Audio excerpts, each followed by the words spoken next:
This week's the news. Is the right wing goose-stepping to more influence in November? It's just easier if you can't argue with us, says government denying being authoritarian. Social media ban for under 16s disappears faster than David Seymour's Snapchat messages to teenagers, and a queen travels to London to meet a king. All that and more on this week's the news. Hello there, kia ora, and welcome to this week's news. I'm your host Paul, and if you're going to the shops, could you grab me a little snacky snack and maybe a drink? Thanks.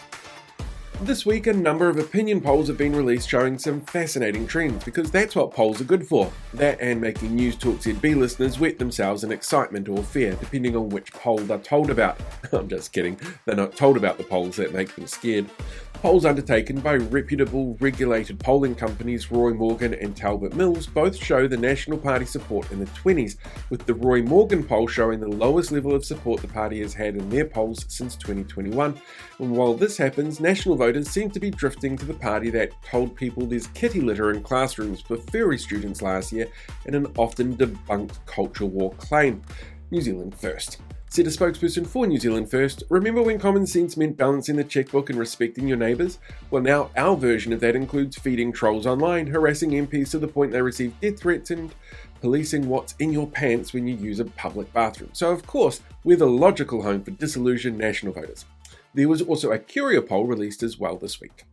The Prime Minister seen here showing us why headphones were invented as he blasts his music on speaker, forcing us to listen to his accordion renditions of Lunch Money Lewis's Bills, set the stage this week for an austerity budget in a major speech, where he utilised global volatility as a pretext to justify slashing the budget even further later this month. With a few racist dog whistles thrown in to entice ACT and New Zealand First voters, he claimed the Globe was pivoting to a power-based worldview to highlight a preference on defence spending over domestic welfare, which he described as relentlessly fiscal, which is conservative for sucks to be poor anyway.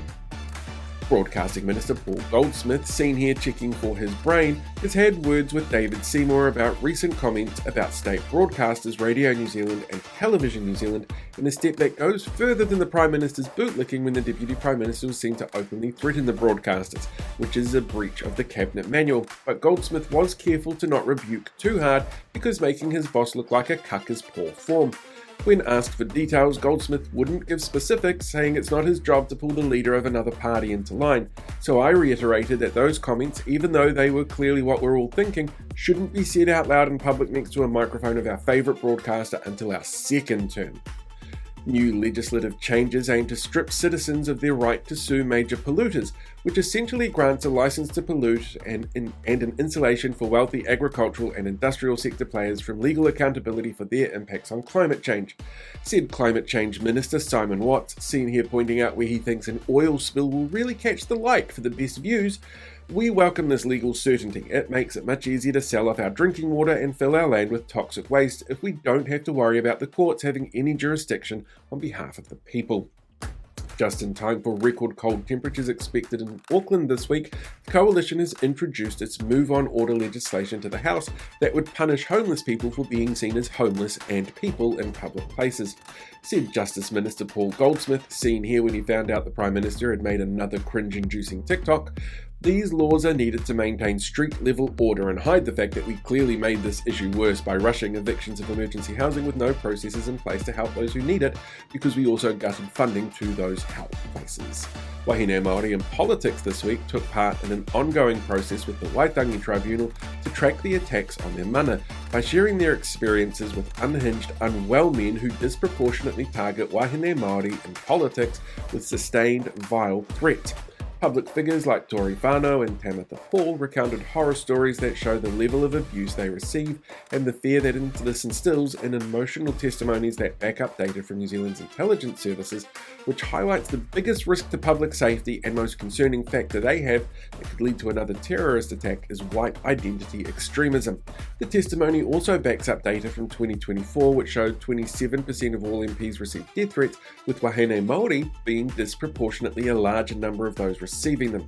Said a spokesperson for the Prime Minister's office, just because the leader of one coalition party has stood here and demanded a witch hunt of non-binary MPs and vilified trans people who support, base, hounded and harass female MPs, and the other attacks Māori and Pacifica people, particularly women who disagree with them, as deranged, and people I spend time with have made these comments. It doesn't mean that we condone this in any way, and I'm sure the next 6 months will be lovely for any Māori woman running in the election.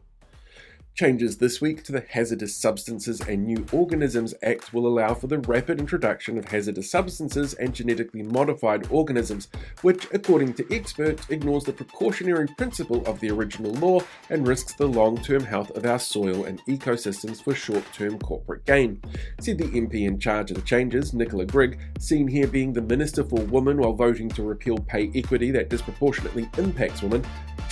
It's not like we even use those things, we might as well sell them off to people who will. The government this week confirmed legislation to ban social media for those under 16 is currently on hold after National initially chose to move ahead with it when it was pulled from a biscuit tin, said Education Minister Erica Stanford, seen here asking a 7-year-old why they're standing over Simeon Brown, who had been tasked with reviewing the legislation to reduce harms associated with social media overall. The government is undertaking a wider program of work in this area, and Wed's bill is on hold until we can work out a way to frame it so it's not something ACT and the Greens actually agree on over opposing it, because, well, that feels like an apocalyptic sign. New Zealand consular officials in the United States have confirmed that they've approached the US Immigration and Enforcement Agency, also known as ICE, to clarify the reasons for currently holding New Zealander Everlewe Hongi, contradicting an earlier statement from the Minister of Foreign Affairs, Winston Peters, seen here with a high-ranking US administration official doing nothing but being seen, where he said she was in custody for not declaring a long-past felony conviction upon her re-entry to the US. Whereas, according to Wihongi's lawyer, that has not been stated by ICE as the reason she's facing any kind of deportation charge, and the offence is not one that carries deportation as a punishment. When asked about this apparent contradiction, Peter said, "Now listen here, sunshine. My lawyer has said I should shut up now, because this is a legal process in play, and like what happens when I open my mouth without evidence, people can get hurt if I continue talking." And finally, this week marks the first time the Māori Queen, Tainui's leader, has met with King Charles III in the United Kingdom. Te Arakanui Ngā Waihono e Te Pō met with Charles III at Buckingham Palace on Thursday night, where the two discussed the passing of Kingi Tuheitia, the work of the Kingitanga movement with support charities like the King's Trust, which helps young entrepreneurs from around the Commonwealth, and the Queen's aspiration for Te Tiriti as it nears its 200th anniversary. If the coalition don't accidentally burn it before then, blame it on faulty wiring and downplay the clear scorch marks all over the three party leaders, which totally would never happen because it's not like David Seymour is an electrician or Winston Peters always has a lighter on him or anything. Anyway, that was this week's The News. Live long, prosper, be one with the force, and please make sure that your voting enrolment details are up to date by heading to vote.nz and double and triple checking.